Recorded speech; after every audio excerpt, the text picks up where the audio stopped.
কি মামা রাগ করলা? 200 টাকা খরচ করে একটা কোরআন শরীফ কিনেছো, কোনোদিন পড়ো নাই, রেখে দিয়েছো ঘরের ভিতরে তাকের মধ্যে।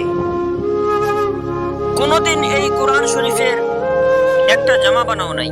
আর আজকে নিজের দলকে ভালোবেসে আর্জেন্টিনা আর ব্রাজিলের জন্য কত লম্বা কত দামি দামি কাপড় বানিয়েছো। কেন রে ভাই? তোমার কি আল্লাহ এবং রসুলের প্রতি মায়া নাই? তোমার কি বিন্দু মাত্র ভয় নাই যে তোমাকেও একদিন মরতে হবে? লাভ নাই ভাই। আর্জেন্টিনা আর ব্রাজিল জান্নাতের সঙ্গে কেউ হবে না। সঙ্গী হবে একমাত্র যিনি এখনো তোমার জন্য কান্দে, যিনি এখনো তোমার জন্য আফসোস করে। দো জাহানের বাদশাহ সরকার দো আলম সুলতান মদিনা হযরত মুহাম্মদ মুস্তাফা সাল্লাল্লাহু আলাইহি ওয়াসাল্লাম।